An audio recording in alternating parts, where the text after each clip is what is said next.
J'étais passionnée, je bossais plus que tout le monde. C'est-à-dire que d'une semaine à l'autre, j'avais répété 1000 fois les chorés, les autres, elles les avaient oubliés. Et c'était vraiment... En fait, c'était vital.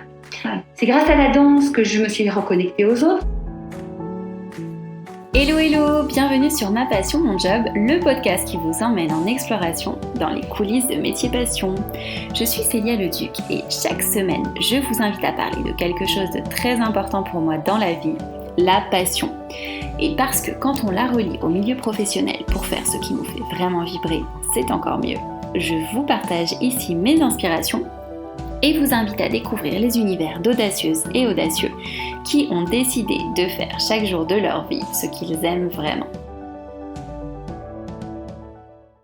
Si dans la vie on est passionné par plein de choses, pourquoi finalement devrait-on exercer un seul et unique job ? Certains ont décidé de ne pas se cantonner à un seul métier, mais plutôt de suivre leur passion et de raconter des histoires à travers plusieurs activités, plusieurs métiers.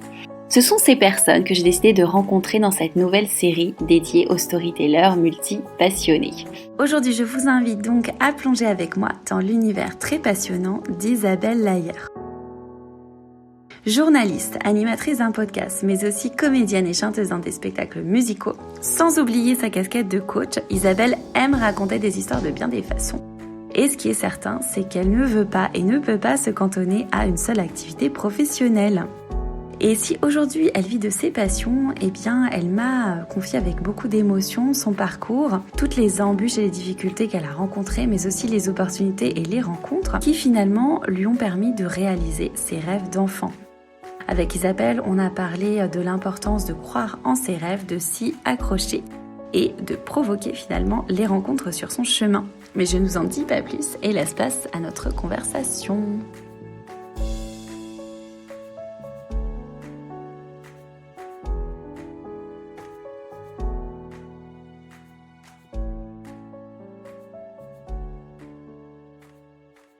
Bonjour Isabelle. Bonjour Célia. Je suis ravie de t'accueillir aujourd'hui avec moi. Bienvenue sur Ma Passion, Mon Job. Merci, je suis ravie d'être là. Super, donc pour commencer, est-ce que tu pourrais te présenter en quelques mots et nous dire, sans forcément nous dévoiler tout de suite tes métiers passions, puisque tu en as plusieurs, mais qui tu es, d'où tu viens? Alors, sans dévoiler mes métiers passions, je suis avant tout, quand on me demande qui tu es, j'ai envie de dire, je suis un être humain. Et en fait, ça devrait se suffire. Après, on va dire que je suis vraiment touchée par le beau, mais le beau dans les valeurs, dans l'esthétique, dans l'humanisme, dans le rapport aux autres. Et très petite, j'ai eu la chance, finalement, je vais le dire comme ça, d'être dans une situation pas forcément dramatique, mais pas forcément fun. Et cette chance-là, pourquoi je dis une chance, c'est que du coup, je me suis accrochée à mes rêves. En me disant, un jour je serai heureuse, un jour je serai heureuse, un jour je serai heureuse. Et grâce à ça, et puis venant de Belgique, tout est possible. Ah oui, c'est ce qu'on disait tout à l'heure. Tu viens de Belgique et du coup, ça te pêche. Ça me donne ce côté tout est possible. Parce qu'en Belgique, il n'y a pas d'argent, donc on est obligé de trouver des solutions, voilà. Et grâce à ça, ce cumul de tout est possible et je veux croire en mes rêves, et bien du coup, toutes les passions dont on va parler tout à l'heure, elles arrivent, elles frappent à ma porte, et je dis allez, on y va, on tente. Et c'est comme ça que du coup, aujourd'hui, je suis multi-active, multi-passionnée, et puis épanouie dans tout ce que tu fais professionnellement. Sinon, je ne le ferais pas en fait. C'est vraiment ça, c'est être heureux, partager la joie, et si possible, l'offrir, et pourquoi pas partager aussi ce que j'ai compris du chemin pour y arriver à cette joie et pour la vivre. Et la vie c'est court. Qu'est-ce qu'on va faire ? Autant être heureux et autant le faire ensemble. C'est vraiment dans le partage et ensemble, mais en étant qui on est. Ouais.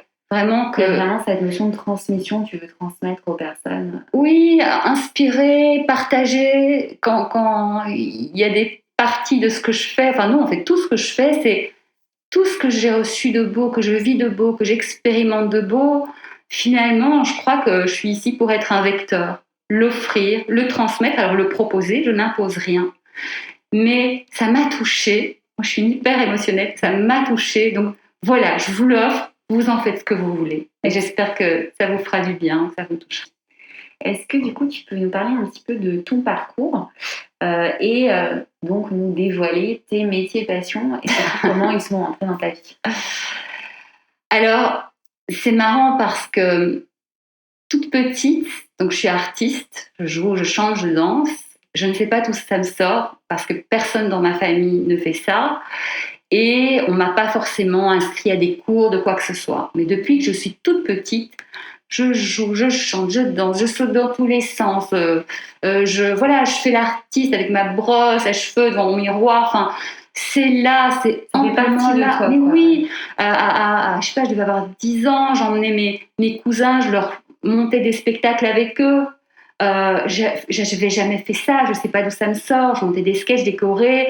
Je réquisitionnais les oncles, les tantes, on mettait des chaises et ils subissaient notre spectacle. Je ne suivais pas de cours. Ouais. D'où ça me sort, je n'en sais rien. Et ça a toujours été vraiment quelque chose d'essentiel pour moi. Un jour, je me suis retrouvée tout à coup à prendre des cours de danse. J'avais 15-16 ans. Et là, c'est la révélation. Alors, la chance est que je tombe sur Inou, qui est un prof. Elle est merveilleuse et vraiment, elle avait un sens de la musique. Tu sais, du Michael Jackson, du George Michael, enfin, toutes les chansons que j'aime. Elle avait un sens de la chorégraphie et tout de suite, ça a été une révélation. Tu t'es dit, je veux faire ça, je veux faire de la danse. Alors, je me suis pas dit, je veux en faire un métier. Je me suis dit, mais c'est ma vie. C'est pas pareil, tu vois. C'est-à-dire que j'étais hyper timide. J'étais mal dans ma peau, je me sentais incomprise du monde entier. Donc, mais quand je dansais, j'étais à ma place dans le monde. Okay. Et je te dis ça avec beaucoup d'émotion. Et donc, je suis allée au cours. Alors, j'arrive au cours. Ils avaient déjà commencé, c'était avec des filles, elles avaient déjà commencé les cours et tout. Je débarque, je me prends de passion. Et tout à coup, je me retrouve, donc j'arrive, je mets tout derrière. Tout à coup, la prof me met devant, elle me met devant sur les spectacles, donc laisse tomber les filles, elles n'étaient pas contentes. Mais j'étais passionnée, je bossais plus que tout le monde. C'est-à-dire que d'une semaine à l'autre, j'avais répété 1000 fois les chorés, les autres, elles les avaient oubliés. Et c'était vraiment, en fait, c'était vital. Ouais. C'est grâce à la danse que je me suis reconnectée aux autres, parce que j'étais tellement timide que voilà, je prenais les coins. Quoi. C'était un moyen pour toi de t'exprimer finalement. Mais moyen d'expression, moyen aussi de me rencontrer, de trouver une place, de me dire que finalement j'étais pas si nulle, inutile, moche, enfin vraiment, tu vois, j'étais pas bien quand j'étais petite. Et là, quand je dansais, j'étais invincible, personne ne pouvait me toucher, personne ne pouvait me faire du mal. C'est une sensation, mais vraiment, je la souhaite à tout le monde, c'est se dire, trouver ton endroit où t'es heureux en fait, il peut rien t'arriver, tu vis un truc exceptionnel. Et l'autre chance que j'ai eue, c'est que j'ai eu une grand-tante que j'ai connue tardivement et pas très longtemps, mais qui a vu ça chez moi. Et qui à 18 ans m'a offert mes premiers cours de chant. D'accord. Et la révélation. Donc en fait, tu connais le chant, tu chantais un petit peu avant? Ah mais je chantais, je jouais, je faisais... Voilà, elle a vu ça. En fait, je crois que c'était à 17 ans, parce que je n'étais pas encore partie de chez moi. Et là, elle me fait rencontrer en plus Frédéric Marquer, qui était le prof de Lara Fabian à ses tout débuts. Donc pour moi, tu vois, j'étais là, oh waouh! Et en fait, c'était génial. Et puis, à 18 ans, je me suis retrouvée à vivre seule, et à devoir me gérer toute seule. Et là, ça faisait 2 ans que je dansais. Je me retrouve à travailler en semi-pro dans une compagnie, à faire des événements, des trucs, des machins. Je comprends vite qu'en fait, il faut que je fasse des études parce que sinon, j'allais vraiment galérer. Parce que moi, je ne me voyais pas faire ça comme métier. Pour moi, c'était une passion, c'était mon bonheur, mais je ne me suis pas dit, tiens, je vais être danseuse. Mais je continuais parce que c'est pas possible de vivre sans. Donc, je me dis, bon, il faut que je fasse des études et tout. Et là, en fait, c'est marrant parce que j'avais été biberonnée à la télévision et surtout à la télévision française parce que j'adorais ces émissions. Et en fait, c'est en voyant l'émission Envoyé spécial à l'époque, je me suis dit, mais quel métier, quoi. On découvre le monde, on comprend, on apprend, on rencontre des gens et tout ce qu'on sait après, on va le transmettre aux autres. Tu vois, c'est toujours ce même truc qui passe par moi et je transmets. Ce bonheur d'apprendre ces choses-là et ce bonheur de les transmettre, tu vois. Et donc très logiquement, je me suis inscrite dans des études de journalisme à la fac, sachant qu'à l'époque, je me gérais toute seule. Donc, je gagnais ma vie, du coup, grâce à la danse, quoi. Alors que ça faisait que 2 ans que je dansais. Ah oui, d'accord. Mais comme j'ai toujours bossé comme une dingue, voilà. Et puis après, j'ai évolué au fur et à mesure. Je ne suis pas devenue une super danseuse jour au lendemain, mais il y avait ce qu'il fallait, voilà. C'était un truc... Et ce qui est marrant, c'est qu'avant de commencer mes études de journalisme, c'est que vraiment, j'avais déjà... Mon rêve, c'était de vivre à Paris et de travailler à France Télévisions. Donc, j'avais déjà envoyé des CV à France Télévisions envoyé spécial en disant je vais trop faire ça, mais j'avais pas encore fait d'études, donc évidemment autant te dire que je n'ai jamais eu de réponse. Et donc du coup j'ai fait mes études de journalisme. Pendant ce temps je dansais, ça me permettait de gagner ma vie. En attendant, on avait commencé à monter une troupe avec Sam et Didier, 2 amis, une troupe professionnelle, et on a vraiment je dis c'était pro, on était la compagnie officielle de la télé belge. On faisait des shows en Belgique, et puis finalement notre troupe a commencé à avoir certaines renommées. Et du coup, on a commencé à faire des shows beaucoup en France. Donc moi, je venais en France, j'étais contente et tout. Je faisais les deux, donc mes études de journalisme et la compagnie qu'on avait montée. Grâce à une copine quand même, Nathalie, à la fac, elle me disait attention Isa, parce que j'étais sur deux occupations. Attention Isa, il faut absolument que tu sois à ce cours-là. Attention, il faut. Donc ah oui, c'est une gymnastique. Oui, mais c'est marrant parce que moi j'ai toujours en fait été multi-active et fait plusieurs choses en même temps en fait depuis toujours. Donc ça m'allait bien aussi de avoir un seul univers. Pour moi, ça m'enferme. Et puis on parle toujours de la même chose. Tu sais, mon cerveau il se lasse vite en fait. Il a besoin de plein de stimulations, plein de rencontres, plein de challenges et tout. Donc c'était bien, fallait juste, fallait s'organiser quoi. Fallait s'organiser. Alors la chance que j'ai, c'est que je m'organise, ou j'ai sans doute appris, mais en tout cas, heureusement, je suis bien organisée, parce que sinon ça marcherait pas. Et du coup, voilà, quand j'ai fini mes études de journalisme, que j'ai réussi, la compagnie marchait super bien. On était la compagnie officielle de la télé belge, on faisait plein d'événements, des trucs de malade. On faisait des trucs, mais j'aurais jamais pensé, même rêvé faire ça. On faisait des shows devant 5000 personnes et tout, c'est un truc de malade. Et moi, ça me galvanise, quoi. J'ai pas peur, je suis là, mais ouais, on y va, c'est génial. Et du coup, tu vois, en fait, j'avais fait mes études de journalisme, mais en fait, la compagnie, c'est une suite, en fait. Et en fait, je me suis retrouvée, artiste. Et à la fin de mes études, je me suis dit, journaliste, j'adore, c'est génial, mais chanter, danser, jouer, je ferai ça qu'un temps, donc vas-y, fais tes shows. En plus, la compagnie, elle cartonnait, et puis tu feras journalisme plus tard. Ça m'empêchait pas de temps en temps faire une pige à gauche, à droite, remplacer un copain pour des interviews de ceci, cela, parce que j'adorais, et parce que comme ça, je continuais, j'aimais bien.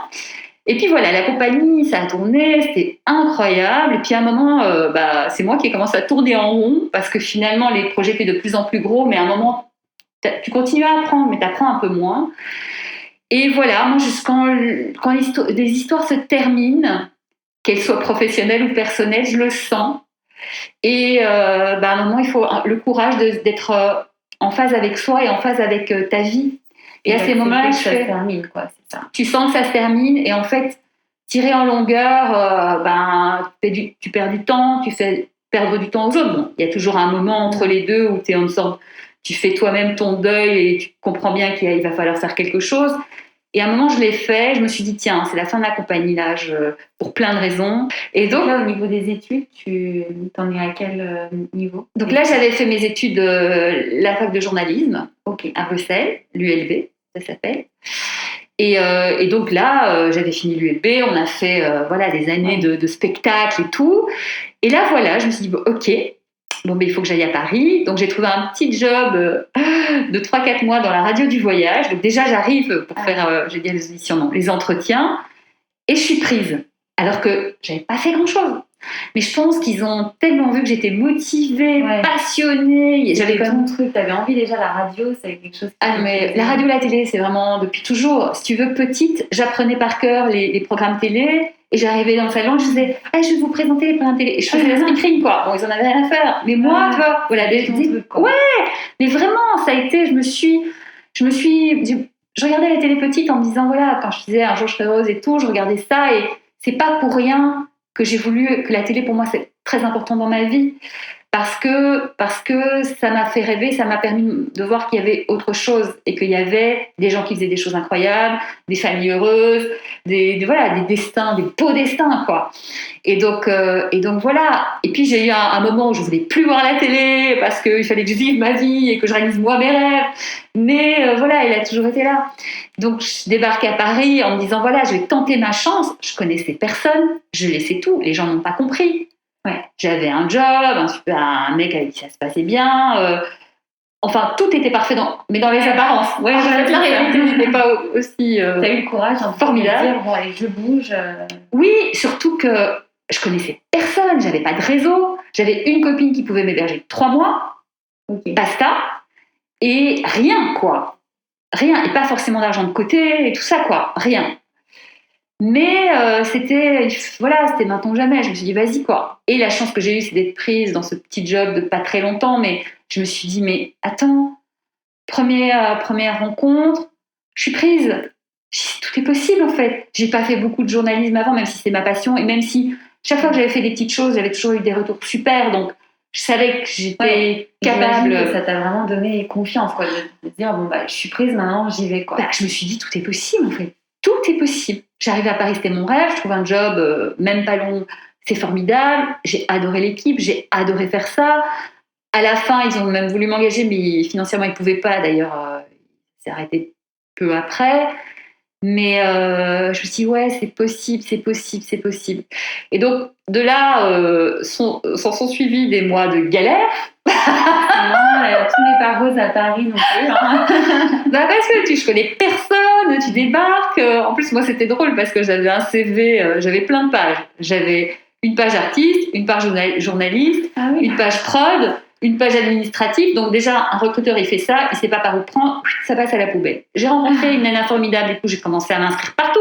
J'ai une super copine qui s'appelle Sabine, qui, à la sortie de ça, je pouvais plus être chez ma première copine Viola, donc je suis allée chez Sabine, qui, elle, était JRI, qui voyageait dans le monde. Ah, merci des copines, qui voyageait dans le monde, et quand elle n'était pas dans le monde, elle était chez son copain à Paris, elle m'a fait, écoute, prends mon appart, parce que c'était galère, hein, prends mon appart. J'avais vraiment zéro argent, hein. Je comptais, j'avais parfois 10-15 euros par semaine pour manger, quoi. Mais vraiment, hein. Ouais. La galère, j'ai connu à mes 18 ans quand je me trouve toute seule. Et quand j'arrive à Paris, la galère, je sais ce que c'est. C'est ça, tu avais les rêves, le côté passionné, mais tu voyais bien que ça allait être difficile. Voilà. Bah voilà, mais c'est la réalité de la vie et c'est aussi ce que je veux dire. J'ai un podcast qui s'appelle Viser la Lune. Super podcast. Bon, merci, j'ai commencé l'année passée. Et c'était vraiment ça que je voulais. J'ai interviewé des personnalités connues. Et c'est pas mettre des gens connus pour être avec des gens connus, c'est vraiment derrière un succès avéré pour le grand public, qu'est-ce qu'il y a ? Qu'est-ce qui se cache derrière ? Et en fait, tu comprends qu'il y a des hauts et des bas et que finalement, ceux qui réalisent leur rêve, c'est pas ceux qui ont un rêve, oui, bon. 100% des gens qui réalisent le rêve ont un rêve à la base, mais ceux qui y arrivent au bout, c'est ceux qui ont tenu. Ouais, qui ont persévéré. Qui n'ont pas lâché. Tu vois, et qui ont osé poursuivre, hein, parce que c'est ça. Tu aurais très bien pu te dire, bon, bah, je verrai plus tard, là, je vais rester dans ma petite vie. Et... Ouais. Et voilà. Donc, et c'est pour ça qu'un rêve, il faut bien choisir, parce que si c'est vraiment ton rêve, il est vital, en fait. Il n'y a pas d'autre solution, il faut le faire. C'est clair. Et donc, toi, c'était cette passion pour la télévision, pour la radio. Et alors, comment, à partir de cette première expérience, finalement, chez France Radio, tu as pu cheminer pour arriver chez France Info TV ? Alors, du coup, la radio, l'épisode s'arrête. Donc, on est tous super tristes, mais c'est la vie. J'envoie des CV, donc ma copine Sabine me prête son appart, je me lève à 8h, de 8h à 19h, je me fais des journées entières d'envoi de CV, etc. Ça tombe sur une période compliquée où vraiment il n'y a pas de travail. Même la nana de l'intérim, je pense qu'elle s'appelait Marie, adorable femme, de l'intérim qui me dit « je suis désolée, c'est vraiment la galère ». Donc je change mon CV, je trouve mon job, elle m'envoie dans le luxe et compagnie. Bon, là je vois bien que ça va pas être possible, mais bon, c'est génial parce qu'au moins je peux manger. Là, j'étais vraiment confrontée mais déjà quand j'avais 18 ans, ce que c'est juste la base de la vie, quoi, pouvoir manger et s'héberger. Et donc, au fur et à mesure, j'envoie quand même des CV à gauche, à droite, en me disant, bon, c'est pas ça que je veux faire, mais en attendant. Et en fait, j'avais rencontré bien avant que je sois en intérim, ou plus ou moins au début de cette époque, Frédéric Pralet-Dujols, qui était à la chaîne Festival. J'avais envoyé tous mes CV partout. Et il m'avait reçue. Il n'y a pas grand monde qui m'avait reçu avec ce multi-CV perturbant, mais lui m'avait reçu. Donc, grande curiosité. Et justement, lui, il aimait bien ce côté polyvalent. Voilà, il était curieux. On s'est rencontrés. Ça a vraiment matché. Il m'a dit, bon, écoute, j'ai rien pour toi là, mais bon, écoute, j'aime bien ce que tu fais. En plus, t'es passionné, nanana. On est resté en contact. Et au bout d'un an d'intérim dans 2 boîtes différentes, à un moment, la nana, elle me parle mal. La directrice me parle mal sur la toute fin. Et là, je fais, OK, là, c'est le signal. Il faut que je parte. Là, ce n'est pas possible. Je ne peux pas accepter ça, en fait. Juste, c'est pas de la fierté, c'est juste un truc humain. Tu savais où était la limite et là... Voilà. Là, elle l'avait franchie et je ne voulais pas souffrir comme les autres. Donc, voilà. Et du coup, je me dis, bon, OK, plan d'action. Ce week-end, je refais mes CV. Je repère partout où je voudrais idéalement bosser. Bon, je continue, je pars pas, je continue mon intérim. Et à partir de la semaine prochaine, tous les jours, j'envoie avec des lettres. Tous les soirs en entrant, j'envoie avec des lettres vraiment précises et dédiées en fonction d'où j'envoie.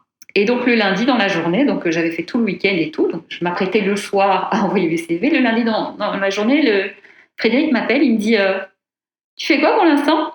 Je dis pourquoi? Parce que justement, je cherche. Je dis écoute, on fait passer des entretiens à France 4. Non, il me dit pas France 4, et c'est ça qui est fort. Il me dit on vous fait passer des entretiens, donc si tu veux venir tenter ta chance, tu viens. Je dis carrément, en plus voilà, c'est de la télé, bon, festival c'est une petite chaîne, mais c'est pas grave, c'est une chaîne, on s'en fiche. Je dis ok, super, le soir je rentre et je regarde festival, et là je vois festival devient France 4, chaîne du groupe France Télévisions. Et là je dis mais c'est mon rêve. Là déjà, bon, pendant 5 minutes je sens dans tous les sens, c'est mon rêve. Et de là je fais ok, donc il faut que je me prépare et tout, je dois l'avoir. Et du coup je passe l'entretien, ils me prennent et là derrière il me fait tu sais, il n'y avait pas de doute, il y avait les autres, pourquoi vous voulez venir? Comme ça. Et toi t'étais là, prenez-moi, vous ne le regrettez pas, faites-moi confiance, là j'étais au taquet et tout. Et du coup c'est comme ça que je suis rentrée du coup à France 4 pour commencer, travailler avec Frédéric et aussi David Jaoui qui était le directeur de l'antenne. Frédéric c'était des acquisitions. Là le rêve se réalise. Là je suis à France Télévisions, alors je suis pas dans le métier vraiment encore idéal pour moi, mais je m'en fous, moi je suis hyper heureuse, je propose 1000 trucs. Il y a un moment il y a une des boss, Ayette, des gars, elle m'a dit, qui est arrivée plus tard, elle m'a dit non mais alors si ça avait été mon temps je vous aurais pas engagé parce que vous êtes comment on dit surqualifié pour votre poste. Je dis ouais mais tant mieux parce que je suis là quoi. Et du coup j'ai commencé à proposer plein de choses, prendre plein d'initiatives, donc de fil en aiguille on m'a donné plus de responsabilités jusqu'à m'occuper du spectacle avec Yann Renoir qui était le directeur des prods, donc bonheur. Et là pareil je faisais autre chose, j'ai toujours dit ok c'est pas mon métier mais est-ce que je peux aller au théâtre et vous faire des préconisations et donc j'étais au taquet, ils me disaient oui, ça les faisait marrer, oui vas-y Isa, si ça te fait plaisir et tout, et moi je suis au taquet. Donc le jour où il a fallu au début ils m'ont fait ok maintenant tu vas nous acheter des spectacles. Je connaissais personne, ils m'avaient fait d'abord la même chose avec le documentaire. Moi j'adore, c'est un de mes formats préférés. Donc je connaissais personne, pas de réseau, je suis bon ok, j'ai pris l'annuaire. Mais comme c'est par réseau et tout, moi je suis la seule à avoir pris l'annuaire. Du coup j'ai dégoté des trucs de malades qui traînaient dans des tiroirs et qui ont cartonné en audience. Du coup ça a fait plus de cases. Du coup ils ont vu que ça marchait, ils m'ont proposé la même chose pour le spectacle. Donc là j'étais hyper heureuse. Pareil, je connais personne, je commence à vraiment, je contacte au culot, bonjour, nanana, ça se passe super bien. Et puis à un moment, il a fallu faire de la prod et c'est tout naturellement que j'ai rejoint Yann, puisque c'était évident, quoi. Que, je veux dire, il n'y a pas le moindre doute. Elle est faite pour ça, c'est sa passion, quoi. Du coup, bonheur. Je pense que c'était à l'époque de Vincent Broussard, qui est mon boss préféré au monde. C'est juste, je l'aime, quoi, d'un amour humain. Mais c'est le meilleur manager que j'ai rencontré de ma vie. C'est-à-dire qu'on était tous là, on aurait dormi jour et nuit. Pour lui, là-bas, parce qu'il nous a tous compris, il nous a tous donné ce dont on avait besoin. Moi, c'était du challenge, de la liberté. Voilà, tu étais vraiment à ta place et épanouie dans cette équipe. Bonheur. Et Vincent, ça a été l'importance d'un boss avec qui te comprend. Il m'a dit non, sur des trucs. Quand je venais pour une augmentation, c'était oui, mais non. Mais en fait, c'est pas tant l'augmentation, c'est vraiment oui, à un moment, oui, il faut que ce soit respectueux, mais l'essentiel, c'est de se sentir compris, d'avoir, en fonction de qui tu es, tes besoins reconnus et respectés. Moi, vraiment, la liberté, c'est-à-dire, il faut arriver à un point X, ok, mais je fais selon mon mode à moi. Parce que je ne suis pas dans les cases normales, en fait. Je réfléchis à ma manière, j'invente.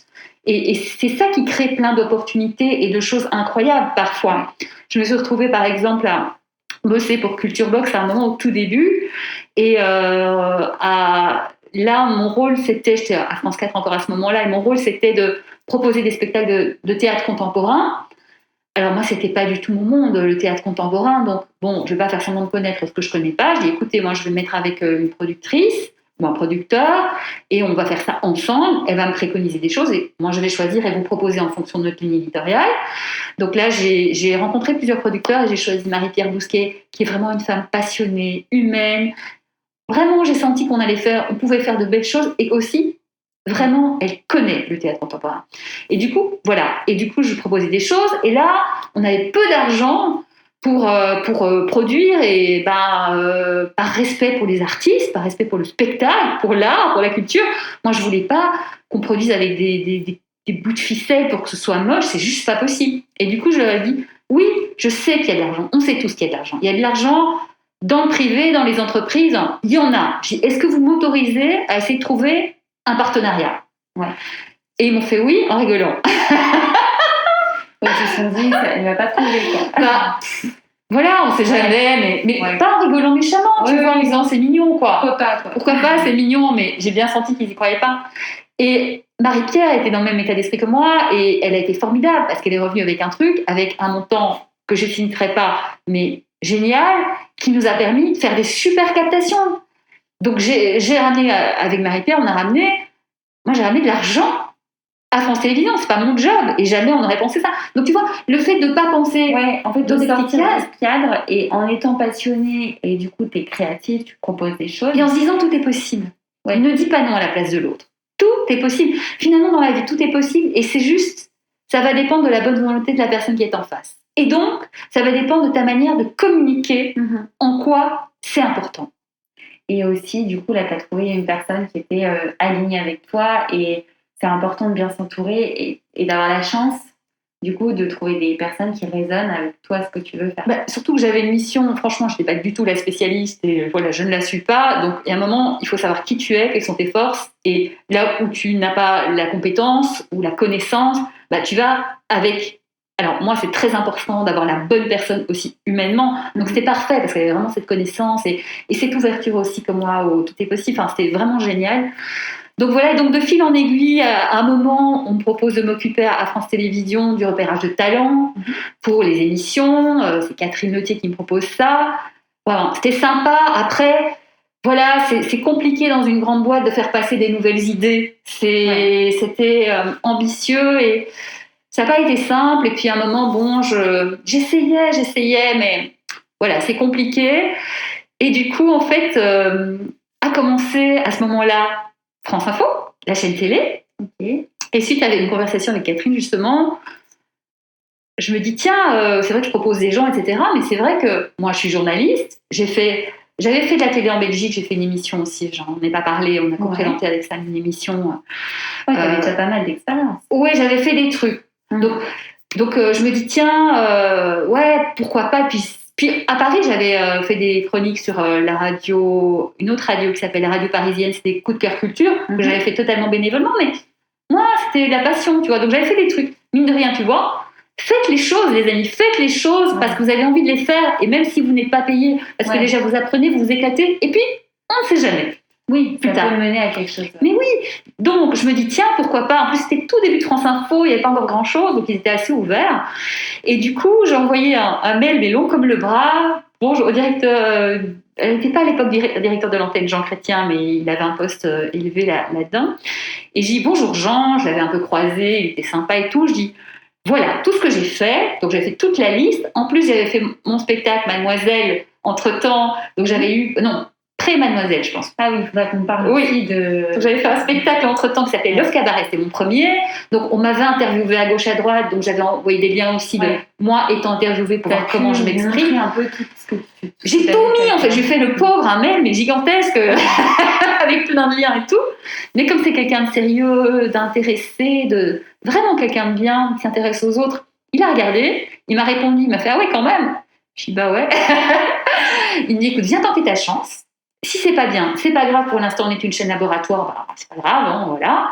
On a le droit à l'erreur, et si c'est bien, bah, tu restes. » Et donc ça fait 5 ans que j'y suis. Bon, bah voilà, donc tu as transformé la période d'essai. Et alors le cabaret, parce qu'effectivement c'est une autre passion, finalement un autre job.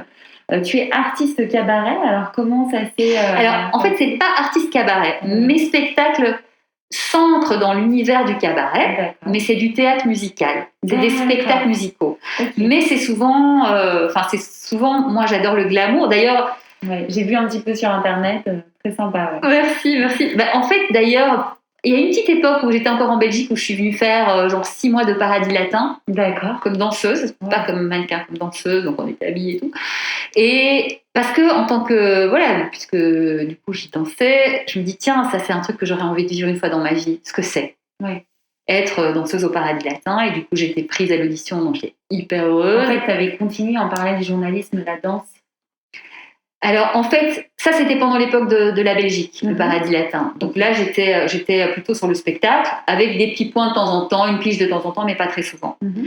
Et donc, du coup, France Télévisions, pendant tout un temps, je pensais en fait avoir dit au revoir à tout ce qui est artistique. Je me suis dit, tiens, je me suis bien amusée, c'était génial, maintenant, on va faire sérieux, je vais être journaliste. Et en fait, le temps que je mette ma situation, comme j'étais en mode survie au début, de toute façon, j'ai pas d'argent, donc je peux pas me payer ni de cours, ni de quoi que ce soit, ni de coaching, ni rien. J'ai dit, ok, tant que j'étais en mode survie, voilà. Et puis, un moment où vraiment, j'étais validée, CDI, France 4, bonheur, heureuse, machin. Donc, ce côté-là, il était apaisé, et du coup, tout de suite sont ressortis le chant, la danse. J'ai besoin. L'envie de se connecter. Mais vraiment, mais je pensais pas refaire des spectacles, en fait. Et comment ça s'est passé? T'as fait des castings En fait, pas du tout. En fait, ce que j'ai fait, c'est que j'ai commencé, donc des cours de chant, de danse, de théâtre, tout ça. Et puis, à un moment, avec mon coach vocal, là, vraiment, Michel de Taviani, grâce à lui, je suis vraiment devenue chanteuse grâce à lui. C'est-à-dire que j'ai toujours aimé chanter, j'ai toujours eu une jolie voix, chanter juste mignon, quoi, tu vois. Mais chanter New York, par exemple, ça demande le truc qui balance tu vois, de la voix et tout. En fait, quand j'avais 18 ans, je chantais ça, c'était ridicule. Je faisais et je ne savais pas qu'un jour je serais capable de faire ça dans ma vie. Donc, le jour où, je me souviens très bien de ce jour-là, mais je me rappellerai toute ma vie, où je chante, il y a Michel, on a fait tout un travail vocal. Et à un moment, j'ai dit, ok, on tente New York. Et j'y arrive. Là, t'étais... Mais j'avais les larmes aux yeux, en fait. Ouais. Chanter, jouer, danser, c'est en moi. On sent que c'est vraiment encore plus que le journalisme, finalement. Enfin, c'est... Les deux me passionnent, mais si tu veux, le journalisme, je suis un vecteur, et j'adore. Là, t'es sur quelque chose d'ADN, d'identitaire, en fait. Un besoin vital, comme tu disais. Vital. Et que je le fasse comme métier ou pas, peu importe, en fait. Donc, c'est génial, on a pu t'apercevoir dans plusieurs spectacles. Et du coup, ce qui s'est passé, donc New York, je le fais, je dis, ok, il se passe un truc, mais merci la vie, merci Michel, merci moi, merci le monde, merci l'univers, merci tout. Et donc, je commence à travailler des chansons. Tout est possible, en fait. Quand t'es pas embêté par la technique, même si tu peux toujours apprendre, hein, pour moi, t'as jamais fini, mais quand t'es pas embêté par la technique, tout est possible. Et du coup, on fait des shows avec Michel et tout, et la sortie d'un show avec Michel, c'était chouette, mais voilà, c'était pas le show, c'était avec plein de monde et tout, et moi, j'ai ma vision à moi, c'est normal, chaque personne a sa vision personnelle, donc c'était pas ma vision à moi à 100%, mais c'était très bien. Mais c'était pas ma vision à moi. Je suis sortie de là, je fais en fait, j'aimerais tellement faire le show idéal de ma vision à moi. Et finalement, souvent, les artistes, ils attendent qu'un Pygmalion, une personne, un agent, un metteur en scène les appelle en disant « J'ai ton spectacle idéal, je l'ai écrit pour toi, viens !» Mais ça arrive dans les films américains. Il faut se bouger pour dire aux gens qu'on existe. Ça peut arriver, mais vraiment, c'est pas la majorité, quoi, tu vois. Et je me suis dit, mais finalement, mon spectacle idéal, surtout, c'est même pas un metteur en scène ou un Pygmalion, qui que ce soit qui le connaît, en fait, c'est moi. Il y a que moi qui puisse savoir, parce qu'il est en moi. Et je me suis mise à rêver, je me dis, tiens, ce serait quoi Bon, il y aurait mes chansons préférées, ça c'est sûr. Faut qu'il y ait de la chanson. Donc là, j'ai sorti, la liste de 50 de mes chansons, mes préférées au monde. Et puis, ça raconterait quoi? Bon, ça, je tourne en boucle. C'est l'histoire d'une femme qui part à la conquête de ses rêves. Il y a des hauts et des bas, et finalement, elle réalise son rêve. Ça, je suis un peu, je tourne en boucle sur le truc. Quoi que je fasse, il faut réaliser ses rêves. Bon, c'est pas grave, c'est moi. C'est ton truc. C'est mon truc, et c'est vraiment, c'est en moi, quoi. J'ai dit, ok, ça raconterait ça. Donc, on partirait d'où? On partirait de là. Un welcome, un bienvenue au cabaret, parce que ça se passe dans un cabaret. L'histoire se passe dans un cabaret. Ensuite, elle parle avec ses parents. Il y a une chanson que j'adore qui vient justement de la comédie musicale Cabaret, où elle parle de sa mère, où elle dit que dites pas à ma mère que je suis dans un cabaret parce qu'elle croit que je suis une fille hyper sérieuse, ne dites pas que ma mère je suis plein de conneries parce qu'elle croit ceci, cela.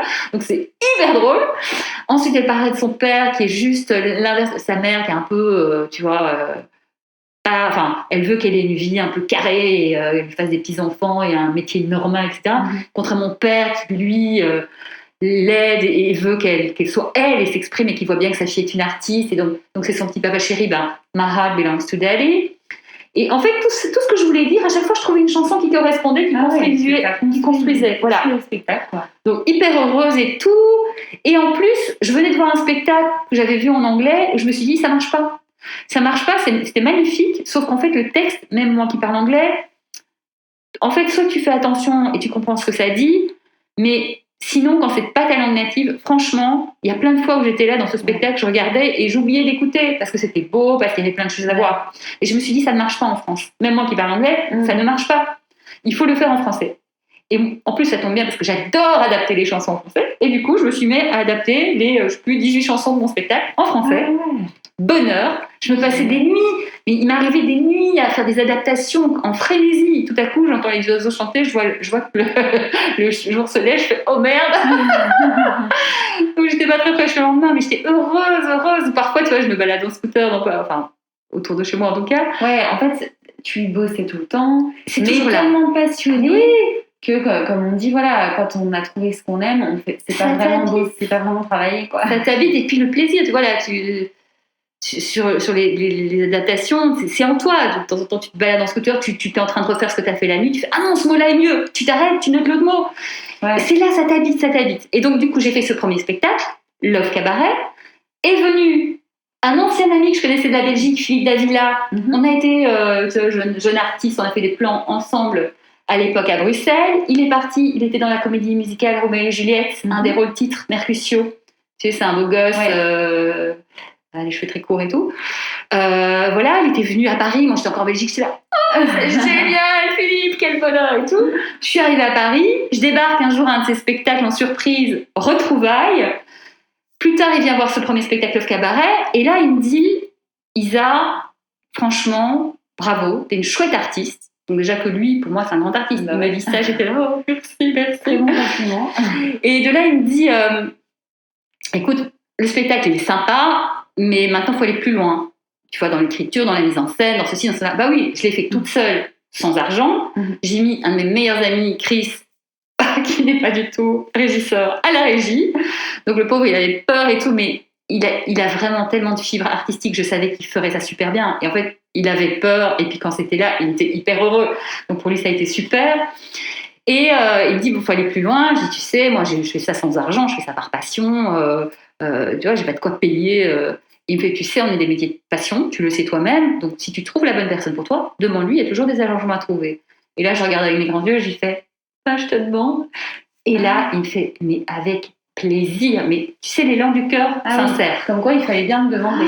Mais c'est vraiment, il faut apprendre à demander dans la vie. Parfois, les gens n'y penseraient même pas. Et ouais, mais moi, avant, je demandais jamais rien, quoi. Et en fait, c'est dur de demander parce qu'on peut avoir peur de la réaction, que la personne n'accepte pas, ou de déranger aussi. Oui, mais au moins, tu sais. Mais au moins, voilà, une fois qu'on l'a fait, et puis très souvent, ça fonctionne. C'est ça. Il faut lire le livre L'homme qui voulait être heureux de Laurent Gounel pour ça. Ouais. Sur justement. On pense que et puis ce livre, pour moi, c'est vraiment un livre de chevet, tout simple et formidable, qui dit tout en fait. C'est un livre de développement personnel en fait. Et finalement, après, c'est la manière de demander. C'est ça. C'est important. Il faut travailler, comme tu disais tout à l'heure, sur la communication. Oui. la façon de s'adresser à son interlocuteur et voilà. Et demander pour les bonnes raisons et avec la bonne attitude. Parce que tu sais, moi voilà, je suis journaliste, je fais des trucs, donc il y a beaucoup de gens qui me demandent des choses pour passer à l'antenne et tout. Et tu vois des gens qui se prennent très mal. Ouais. Tu vois des gens qui pensent qu'à leur gueule, qui ont rien à foutre de toi, et tu sens bien que tu n'es qu'un moyen. Mais où est l'être humain là-dedans, tu vois? Ouais. C'est horrible en fait. Et en fait, il y a un moment, c'est aussi donner quand on peut. Mais en fait, tu sens en fait. Moi, je sens, je pense en tout cas que je sens vraiment l'autre quand il vient avec sa demande, etc.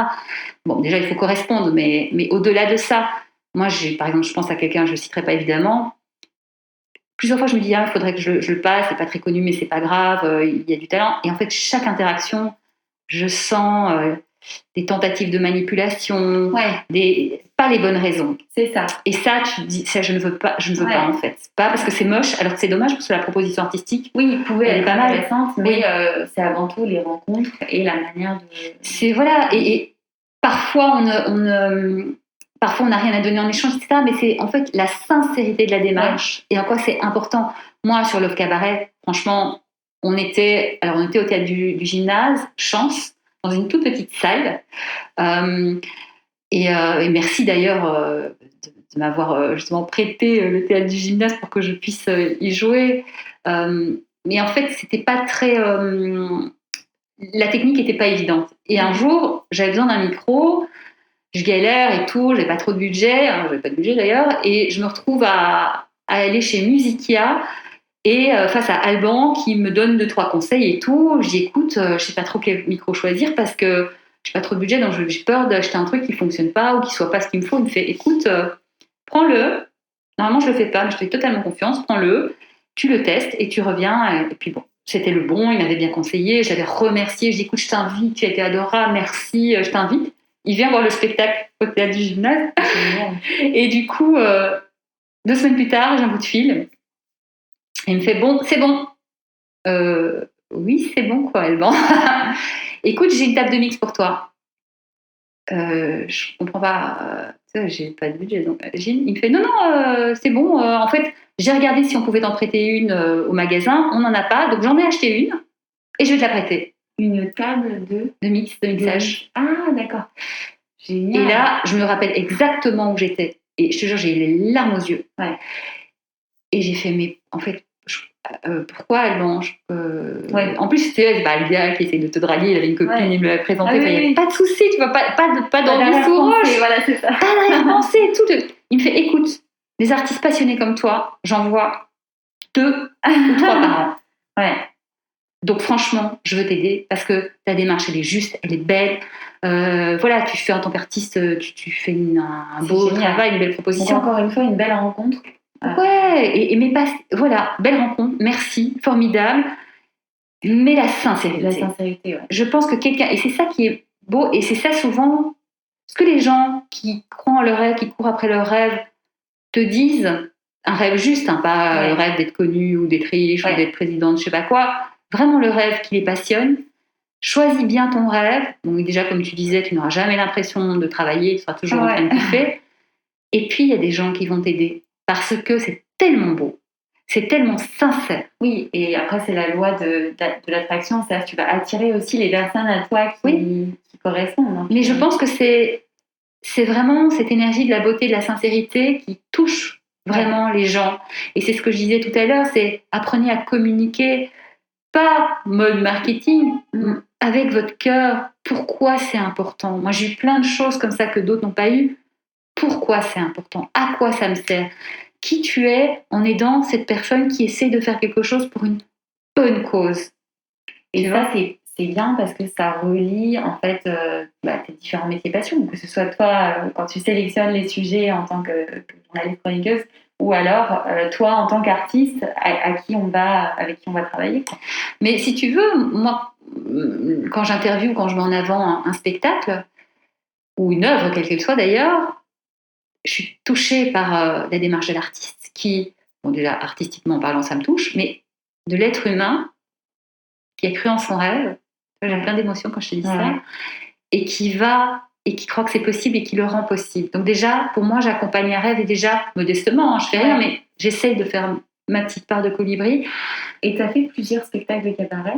Et alors, juste pour terminer, donc, non seulement j'accompagne ce rêve, mais en plus, je montre au public que c'est possible en montrant cet artiste qui réalise son rêve et qui, tu vois, je montre que c'est possible. Oui, tout ça, c'est... Et puis moi, ça me touche et je partage en même temps ce qui me touche. Donc, tu vois, c'est plein de choses, mais c'est toujours relié à un beau rêve qui se réalise et accompagner et montrer que c'est possible et allez-y, c'est possible, tu vois. Par rapport aux spectacles, donc, qui sont plus du spectacle théâtral dans l'univers du cabaret, moi je dis. Donc, en fait, finalement, donc, Love Cabaret dont je parlais et Philippe qui me dit ok je t'accompagne, ça a mené à la création de Mademoiselle, mon spectacle musical, qui est un peu toujours la même histoire. Si on est parti de Love Cabaret pour faire Mademoiselle et finalement c'est plus du tout le même spectacle parce qu'on a tout réécrit avec Philippe, mais c'est dans la lignée, c'est toujours un peu c'est le même thème voilà. Peut-être qu'un jour je ferai d'autres thèmes mais celui-là voilà. Comme ça. Tu es la vedette du cabaret, en fait, tu fais du spectacle. Il n'y a pas que le cabaret. Oui, c'est l'histoire d'un être humain. Il se fait que ce sont des femmes qui sont des grandes meneuses de revue. Et donc, du coup, leur univers, c'est dans l'univers du cabaret. Mais c'est du théâtre musical. Un cabaret, c'est quoi? C'est une succession de numéros de gens différents. C'est ça, un cabaret. Toi, c'est dans l'univers du cabaret. Voilà. Mais c'est une histoire. C'est l'histoire d'un être humain qui... Ça aurait très bien pu être dans l'univers d'une boîte de pub, dans l'univers, je sais pas, chez des agriculteurs. En fait, où est-ce que ça centre? Mais c'est un être humain qui a un rêve et qui va connaître des hauts et des bas, se tromper, se planter. Donc là, c'est l'histoire de Mademoiselle, qui est une grande meneuse de revue, qui arrive le dernier jour de sa carrière de grande meneuse de revue. Elle a réussi.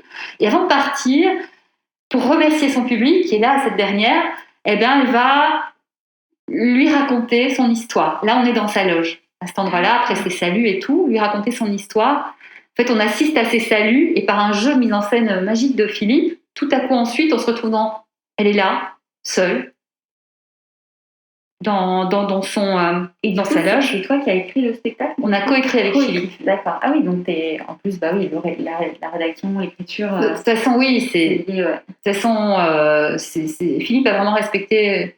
Finalement, on brainstormait, c'est moi qui écrivais, parce que c'est un super metteur en scène dans le sens aussi, non seulement il a plein d'idées, mais c'est pas le metteur en scène qui va mettre son univers. Il y en a qui font ça, donc on retrouve plus l'artiste. Ça arrive. Ouais. Au contraire, il s'est mis au service de mon univers.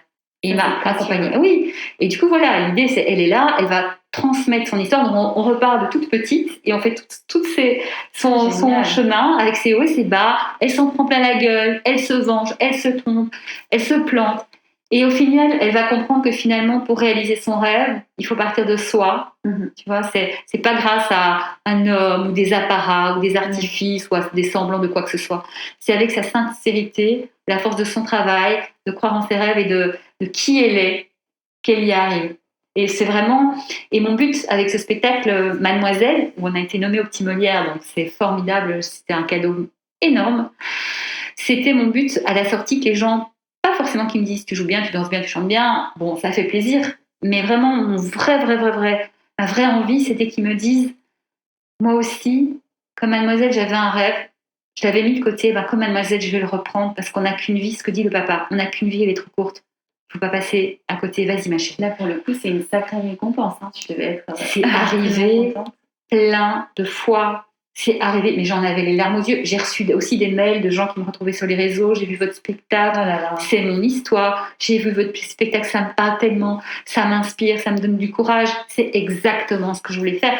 Et c'est pour ça que là, ces derniers temps, c'est marrant la vie. Tu vois, moi, je sais pas toujours... Enfin, en général, je sais pas pourquoi je fais les choses. Je suis le flow. Je vais vers ce que la vie me dit, mon intuition, mon instinct. C'est jamais calculé. Et après, parfois, je me retourne, je dis, tiens, si j'avais voulu être stratège, je l'aurais fait comme ça, c'est rigolo. Donc, c'est juste, en fait, ton corps, ton âme, ton cœur, ils sentent ce que tu dois faire. Et là, ces derniers temps, j'ai plein de choses qui reviennent sur Mademoiselle. Des gens qui repostent des trucs. Génial. Une journaliste qui a posté un super sujet. On voit des extraits de Mademoiselle et des interviews où j'explique cette démarche. Et chaque fois, je me dis, non, mais tu vas pas le reprendre. C'est juste, en plus, on est en plein Covid et compagnie, c'est juste pas possible. Et chaque fois, je me dis non et tout. Il y a quelque chose qui revient, qui dit tac, tac, tac. Donc là, bon, je suis en train de me retravailler de mon côté. On verra si je le refais. J'ai hâte de pouvoir voir le spectacle si tu le refais. Bon, après, on n'a pas trop de visibilité. Écoute, on verra. Là, je le retravaille toute seule de mon côté. C'est tout sauf logique, raisonnable, tout ce que tu veux, mais je suis le flow et au pire, je l'aurais travaillé. Je kiffe toute seule à faire mes trucs, quoi. Donc, et comment tu arrives à faire tout ça en même temps? Bon, là, c'est mis en stand-by par la situation, tout ce qui est artistique, mais en temps normal, comment tu fais? Tu disais que tu avais une bonne organisation, mais quand même. Écoute, oui, parce qu'il y a à côté de ça, il y a le podcast Viser la Lune, où j'interviewe des personnes sur le chemin de leur rêve, Marianne James, Jarry Pascal Légitimus, Laurent Ruquier. Tu es aussi coach et speaker, on va en parler juste après. Voilà, coach et speaker. J'ai un deuxième podcast qu'on vient de monter avec mon ami Julien Go qui s'appelle Chin Tonic. Donc j'adore travailler et c'est vrai que plutôt que d'aller me balader ou de regarder des séries ou quoi, où là j'ai plutôt l'impression de regarder les autres qui réalisent leurs rêves, le réalisateur qui réalise, le comédien qui joue, etc. Donc finalement ça prend beaucoup de temps de ma vie. Mais ça te plaît parce que tu te réalises. Voilà, il y a toujours un truc que je fais à un moment. Je sais que, alors quand je prenais le métro, je savais qu'à ce moment-là, j'allais préparer ça. Quand je reviens d'un spectacle, je commençais déjà à écrire ma chronique. C'est un peu du non-stop, si tu veux. Il n'y a pas des jours où tu fais un spectacle, tu termines tard le soir et le lendemain, il faut se lever pour la chronique. Enfin, de toute façon, je me lève parce que j'ai des trucs à faire et parce que voilà. Mais si tu veux, j'essaye de rentabiliser chaque moment. Par exemple, quand je fais mes spectacles, le matin, quand je me prépare dans la salle de bain, je répète. Je te dis, quand je reviens d'un spectacle, j'écris déjà la chronique. Je suis toujours en train de penser. Et puis, la chance que j'ai aussi, c'est que je travaille assez vite. Ouais, t'es efficace. Donc, je perds pas de temps. Mais tu sais, il y a un truc très intéressant. Je sais pas si tu as lu le livre, ça s'appelle La semaine de 4 heures de Timothy Ferriss. Je l'ai lu, il y a un petit moment. Et il dit que finalement, la tâche que tu as, elle va durer le temps que tu as pour la faire. C'est ça. Ça veut dire que si tu as 10 heures pour la faire, tu vas mettre 10 heures en traînant, en procrastinant, en t'arrêtant sur des petits détails, etc. Si tu as 1 heure... Alors que parfois, on a des moments, on est fatigué, on n'est pas dans le mood... Bon, là, il faut peut-être s'écouter, prendre une pause, etc. Et d'autres moments où on est à fond et en 1 heure, on va pouvoir faire plein de choses. Oui, et aussi, le fait que tu as du temps, psychologiquement, c'est inconscient, tu vas prendre du temps. Oui. Quand tu n'as pas le temps, tu vas droit au but, les détails, tu vraiment, tu bosses et tu vas... Et finalement, ça aussi, quand tu n'as pas beaucoup de temps... tu perds pas de temps. Et puis j'imagine que tu es très organisé, tu as un agenda, tu planifies tout. Je note tout. Quand j'ai un truc à faire, oui, là vraiment l'agenda c'est tac, ça je vais devoir faire. Donc cette partie-là je la ferai là, cette partie-là je la ferai là, cette partie, je note tout. Tu notes tout. Je note tout. Des plages horaires. Et je commence ma journée par une liste. Et ça c'est formidable parce que les fois où j'ai pas fait de liste, tu fais des trucs avec tes objectifs de la journée, avec mes tâches de la journée. Ok. Et en fait je déroule ma liste. Et en fait, la magie de la liste, c'est que si tu suis ta liste, tu fais tellement plus de trucs que quand tu n'as pas de liste. Je l'ai vraiment expérimenté. Et il n'y a pas si longtemps, pendant le deuxième confinement, je l'ai un peu expérimenté. Une fois, je pense que je n'avais pas fait de liste. Et en fait, j'ai fait quoi aujourd'hui? J'ai fait des trucs. Mais c'était décousu. C'est décousu. Oui, c'est moi. Et quand j'ai ma liste, et vraiment tous les matins, j'ai ma liste, mais c'est tac, tac, tac. Et en plus, tu sais, tu as le plaisir de rayer. C'est fait. Et tu vois que t'avances. Ouais. Et voilà, et c'est génial. C'est vrai que c'est une technique bête, mais je l'utilise aussi. Enfin, c'est tout bête, mais ça fait la différence. Ça marche super bien. Et du coup, j'aimerais bien qu'on parle aussi de ton autre métier passion, enfin encore une autre, on va dire, corde à ton arc, qui est le coaching. Donc, tu es coach. Alors, je suis coach. J'ai un peu ralenti ces activités-là parce que du coup, j'ai ralenti au moment où j'ai fait Mademoiselle. Parce que justement, il y a un moment où tu peux pas tout faire. Ouais. Et comme j'essaye de faire le mieux possible, il y a un moment où je suis un être humain et même si mes journées sont très longues, voilà. Et puis... Du coup, je l'ai transformé à un moment en stage. D'accord, mais tu coaches sur quoi du coup? Alors, j'ai différents types de coaching. J'ai le coaching développement personnel. Voilà, moi je dis que je suis dream coach parce que c'est vraiment accompagner les gens sur leur vie. J'avais l'idéal. Là, tu disais inspirer les autres sur leur chemin de vie pour croire en ses rêves. J'ai vraiment l'impression que cette idée du rêve, c'est quelque chose qui te nourrit et qui nourrit... Tout à fait. Alors, j'ai commencé par du coaching normal, c'est-à-dire que les personnes viennent, elles ont des problématiques et on les résout. Et finalement, tu comprends que ce soit personnel ou professionnel, les thématiques, elles sont toutes liées à la confiance en soi. C'est vraiment marrant parce que quoi que tu travailles, finalement, tu vas travailler en sous-texte, tu vas travailler la confiance en soi et elles ressortent pleines de confiance. D'ailleurs, j'avais même écrit un livre là-dessus qui n'est pas sorti, j'avais mis de côté et là, en discutant avec un attaché de presse, il me dit, mais tiens, fais-moi lire. Je dis, bon, si tu veux, pour moi, je voulais écrire un livre, donc je suis contente, je l'ai fait. Ça, c'est le livre, j'allais dire, c'est la chose à accomplir. Là. Mais en fait, j'avais très envie d'écrire un livre. Je l'avais écrit. J'avais plusieurs maisons d'édition qui étaient intéressées, puis finalement, rien ne s'est fait. Et puis, le rythme de la maison d'édition, c'est pas mon rythme, en fait. C'est 3 mois, 6 mois, 8 mois. Ouais. C'est lent, c'est d'une lenteur, mais je sais même pas comment c'est possible, un truc pareil. Ouais. Mais bon. Toi qui es très active. Ah ouais, pour moi, c'est je meurs, quoi. Tu vois, genre, en 3 semaines, t'as pas une réponse, tu fais, OK, comment ça se passe, en fait mais bon, je ne sais pas, ils sont sans doute overbookés. Mais en tout cas, c'est pas un rythme que moi, je comprends. Et du coup, bon, ça n'avait pas pris. Je me dis, bon, c'est pas grave, je suis sur d'autres choses. Puis j'avais d'autres choses qui venaient, j'ai mis de côté. Et là, en discutant avec un super attaché de presse, Francis, il m'a demandé de le lire. Je lui ai dit, bon, si tu veux. Et il m'a dit, mais en fait, c'est bien. Est-ce que tu acceptes que je le propose? Déjà qu'il me dit c'est bien, je suis pas contente. Finalement, je l'avais lu à personne. Je fais ah bon, c'est sûr. Parce que les maisons d'édition n'ont pas été au bout. Je me dis peut-être qu'ils s'en foutent en fait. Bon, voilà. Donc on verra ce que ça donne. Moi, j'ai mis tout mon cœur. J'ai travaillé pendant 9 mois sur ce livre, vraiment mes corps et âme. Je pense que c'est bien, voilà. Et donc par rapport au coaching, après donc j'ai fait Mademoiselle et compagnie. Donc j'ai fait des coachings de groupe. Alors plus soit sur du coaching scénique d'artistes, soit en groupe et en privé aussi, soit sur aussi du coaching d'animateur chroniqueur télé. D'accord, ah génial. Ouais, c'était très chouette. C'est comme ça que j'ai rencontré Julien d'ailleurs. J'ai adoré faire ça parce que tu vois, en fait j'aime bien parce qu'ils ont un rêve et ça leur fait pétiller les yeux et donc je les accompagne et franchement là, tu transmets encore. Je transmets et franchement entre le premier jour de stage et le dernier, tu vois vraiment la différence. Et en plus on travaille aussi sur leur identité, c'est-à-dire qui ils sont, de quoi ils veulent parler vraiment. De ce groupe que finalement j'utilise joliment pour renforcer la confiance de l'autre et qui comprennent que l'autre ce n'est pas une menace forcément. Ça peut être vecteur de soutien, d'amitié, de collaboration, de quelque chose de beau, tu vois. Donc c'est vraiment transmettre aussi ça, parce que finalement, même si moi je fais beaucoup de choses toute seule, personne ne s'est fait tout seul. Personne. Oui, et puis toi, tu as aussi rencontré beaucoup de personnes et voilà. C'est quasiment toujours venu de moi, mais j'ai croisé des gens. Parce que j'avais fait quelque chose et proposé quelque chose qui sont venus. C'est parti, tu vois. Et voilà. Rarement on m'a appelé pour me dire Isa, j'ai un super rôle pour moi. Mais alors si vous voulez le faire, n'hésitez pas. Oui, c'est ça. Mais ça vient pas à soi. C'est pas venu comme ça. Ça veut pas dire que ça viendra pas. Oui, mais en tout cas de base, il faut une impulsion pour qu'ensuite ça vienne. Voilà. Mais je vais dire un truc. Heureusement que c'est pas venu, parce que du coup, ça m'a poussée à faire mes trucs à moi et finalement à me connaître moi, à me révéler déjà moi à moi-même. Oui, parce que parfois quand on se connaît peut-être pas assez, on va dire oui, il y a des choses qui vont pas forcément nous correspondre. Complètement. Et ça, c'est important d'être dans les choses qui nous correspondent, avec des gens qui nous correspondent. Ok, sur le coaching, les podcasts, le spectacle, les spectacles, ton job de journaliste, qui est quand même central, voilà. Je crois qu'on a fait le tour.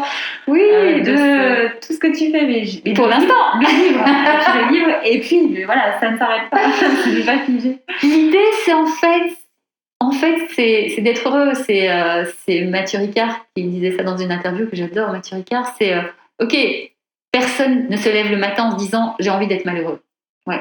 Bon, l'idée en fait, c'est finalement tout ce qu'on fait, et même les gens qui font des trucs pas cool, ils ont envie d'être. Le but, c'est un but vers du plaisir, de la libération, du positif, quelque chose de positif pour eux. Ça ne veut pas dire que c'est positif pour les autres. Ouais.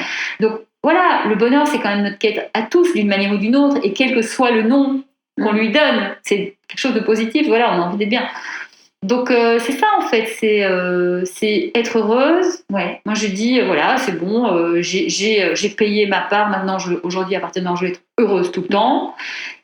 Et c'est vrai que quand tu vois que tu aides les autres à être heureux, que tu fais du bien, etc. Ben franchement, ça rend heureux, quoi. Et il y a une phrase que j'adore aussi, je sais pas de qui elle est, c'est une idée que j'avais eue dans un bouquin, il me semble. C'est quand t'es pas bien toi, que tu moulines sur tes problèmes à toi, demande-toi ce que tu peux faire pour les autres. Parce qu'en fait, quand tu commences à t'occuper de l'autre, déjà, tu penses plus à tes problèmes. Deuxièmement, tu fais du bien à quelqu'un d'autre, donc c'est beau. Et du coup, ça te fait du bien de faire du bien. Oui, donc ça décentre le problème et puis ça te... Voilà, ça fait du bien et finalement, tu te fais du bien en faisant du bien. Donc, c'est hyper vertueux. Et voilà, je pense que moi, j'ai envie de transmettre de la joie, des solutions positives, le peu que j'ai compris, mais je les donne, je les offre. Et voilà. du coup, s'il y avait un conseil, pour résumer, que tu donnerais à ceux qui veulent se lancer dans leur passion, dans leur métier passion, c'est d'y aller, en fait. C'est-à-dire que ça ne veut pas dire qu'il faut tout jeter, mais en fait, c'est un conseil, c'est un truc qui marche super bien en coaching. C'est fou et c'est formidable. Faites chaque jour une action en direction de votre rêve. Chaque jour, sans excuse, une action. Petite si vous n'avez pas le temps, grande si vous avez du temps. Un petit peu chaque jour. Un petit peu chaque jour. Vous allez voir qu'au bout d'un mois, vous en avez fait 30. Mais c'est dingue. C'est dingue. Et du coup, voyant ça, il se passe des choses, donc c'est hyper motivant. Mais la toute petite action, vous n'avez pas le temps, ça peut être dans le métro, vous faites la liste de tout ce que vous pourriez faire. Ouais. Ça peut être vous contactez quelqu'un sur LinkedIn ou ailleurs qui fait le métier dont vous rêvez, et quel que soit, ça ne doit pas être forcément artistique. Et vous lui posez des questions. Valorisé d'avoir fait ça, on est fiers d'avoir avancé, et en plus c'est concret, quoi. On voit qu'il se passe quelque chose, donc on voit que ça sert à quelque chose, donc on a juste envie de continuer. C'est un super conseil concret. Donc notre petite conversation touche à sa fin, et j'ai pour coutume de terminer par un petit passion quiz. Déjà le titre, j'adore. Est-ce que tu es prête? Toujours. C'est parti. Alors, est-ce que tu es plutôt thé ou café? Écoute, dédicace à Catherine Sellac qui a fait cette émission Thé au café, et j'aurais rêvé prendre sa suite. Malheureusement, ça s'est terminé pour elle trop tôt, sans doute pour elle. Écoute, je suis dans l'absolu, quand on parle de la philosophie que ça induit, thé, parce que je suis très bien-être, bio, développement personnel. Je crois que j'aurais pu être bouddhiste, tu vois, si j'avais voulu. Et en même temps, voilà, un petit café de temps en temps, mais on va dire dans l'esprit, je suis plutôt thé, et même thé vert. Ouais. Bio, évidemment. Attention. T'es plutôt théâtre ou on va dire spectacle comique, one man show? Alors franchement, pardon Célia, mais je ne peux pas diviser ce monde qui est déjà parfois divisé entre privé, public, entre Festival d'Avignon, in, off. En fait, franchement, pour moi, c'est la même chose. Ça s'exprime juste différemment. Tu aimes beaucoup, je crois, les spectacles. Mais tout, en fait. Tu peux pas choisir. Je peux pas, c'est même pas choisir, c'est des artistes qui ont envie de dire quelque chose, et chacun sa manière, parce que chacun sa personnalité. Et moi, personnellement, je ne peux pas voir que des one man, et je ne peux pas voir que du théâtre. J'ai besoin, tu vois, de plein de choses différentes. Oui, parce que c'est à l'image du monde, en fait. De pas être focus que sur un type. Le monde, il est multiple, quoi. Donc, et surtout que ce milieu a besoin d'être réuni. Tu vois, vraiment, unissons-nous. On s'en fiche, le privé, le public, le ceci, les cela. D'ailleurs, il y a de plus en plus de vases communicants, de gens qui vont de l'un à l'autre, et c'est magique, c'est magnifique. Pareil, ciné, téléfilm, série, c'est juste des médias différents, mais le cœur et l'âme à la base, c'est de transmettre l'histoire de personnages qui ont des choses à dire, quoi. Génial. Si tu pouvais être un objet, lequel serais-tu? Alors, tu me poses cette question, moi je suis minimaliste. C'est-à-dire que les choses, je n'en veux pas. D'accord. Sauf si elles sont utiles. Tu vois, un téléphone portable, ça m'est bien utile. De quoi filmer, de quoi, tu vois, me réchauffer si besoin. Mais les choses... Donc, je vais te dire un objet, mais alors du coup, je vais te dire une baguette magique. Pourquoi? Parce que tout est possible dans la vie. La baguette magique. Donc, ça rentre au possible. Ça, c'est ma philosophie. Et mon autre, parce que beaucoup de gens me disent, comme j'essaye vraiment d'aider les gens qui le méritent, ça j'ai appris, qui le méritent, mais il y a plein de belles personnes qui le méritent vraiment. Eh bien, il y a plein de gens qui m'ont dit, mais t'es ma bonne étoile, t'es ma bonne fée, voilà. Nombre de personnes qui m'ont dit, mais t'es une bonne fée, en fait. Donc, c'est ça, c'est la baguette magique. La baguette magique, je pense, une sorte d'Amélie Poulain qui fait des trucs, parfois, voilà. Pas parfois, mais... Très souvent. Voilà. Une personne qui t'inspire, que tu te dis,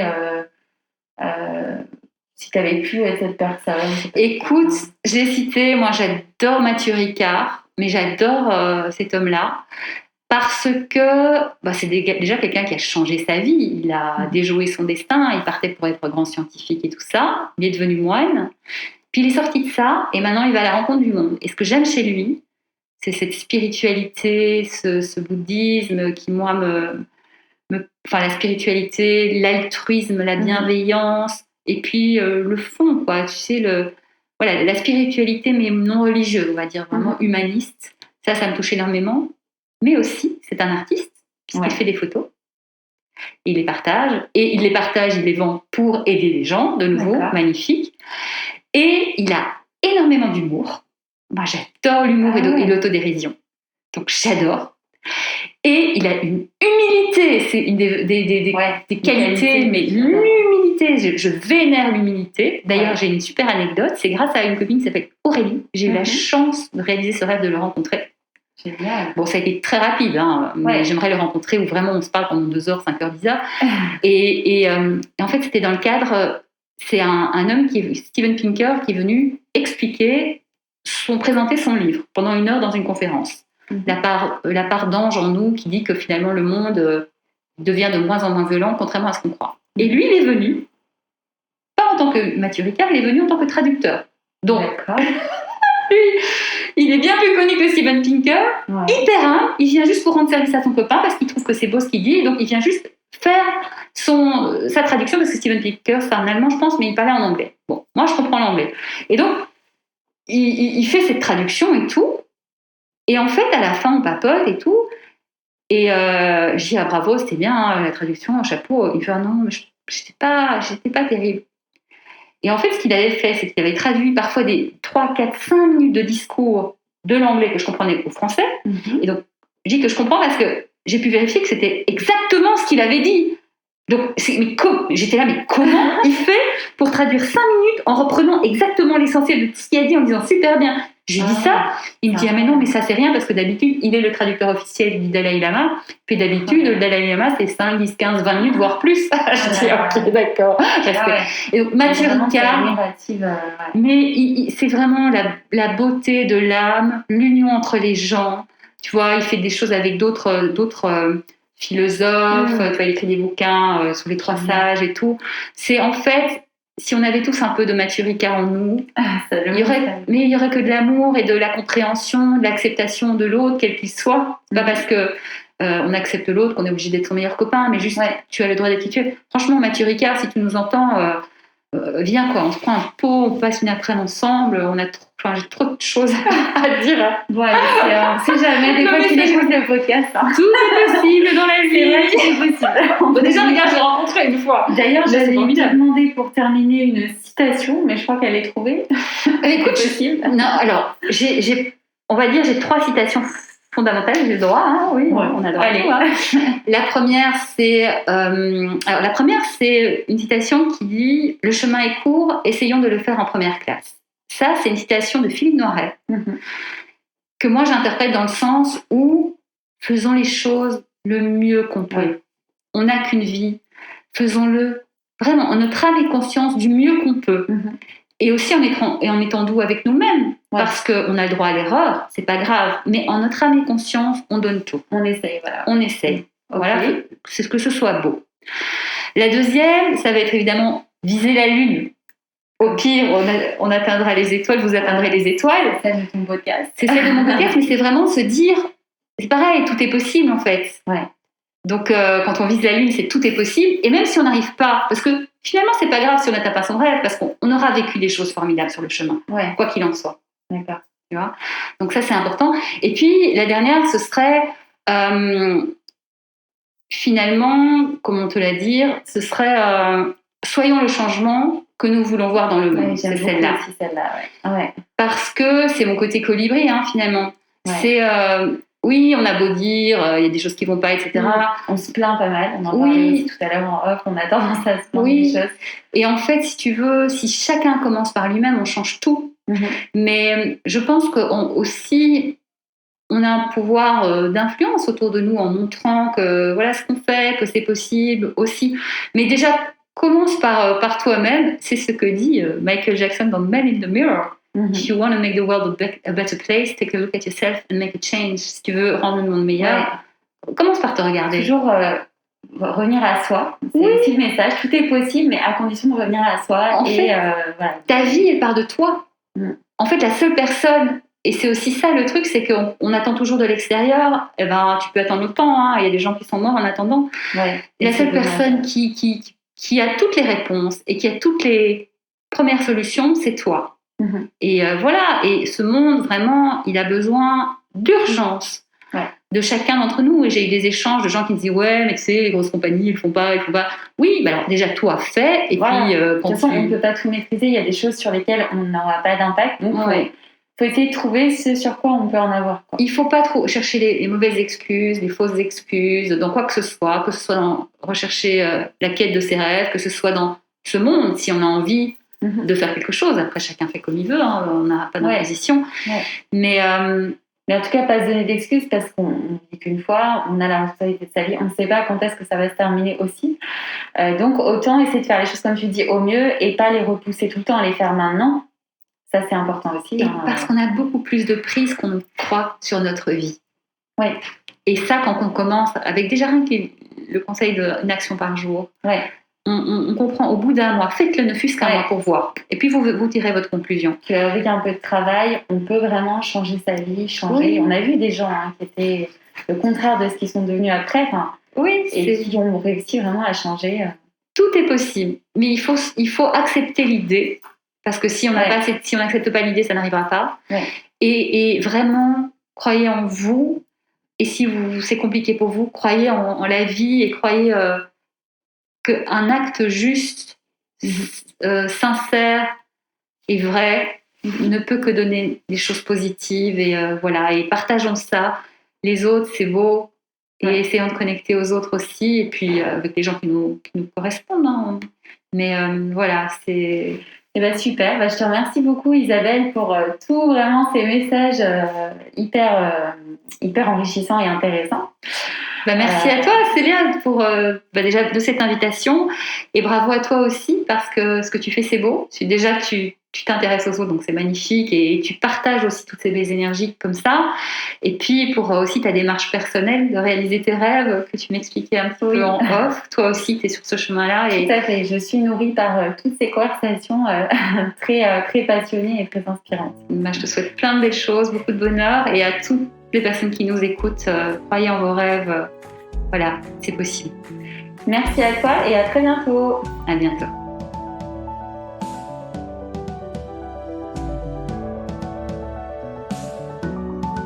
Un grand merci pour votre écoute. J'espère que cette exploration vous a plu. Si vous avez écouté cette conversation jusqu'ici, eh bien je pense que oui. Alors le meilleur moyen de me le dire et de m'aider à faire connaître le podcast, eh bien c'est de me laisser un petit mot doux en commentaire avec une note de 5 étoiles sur Apple Podcast ou sur iTunes.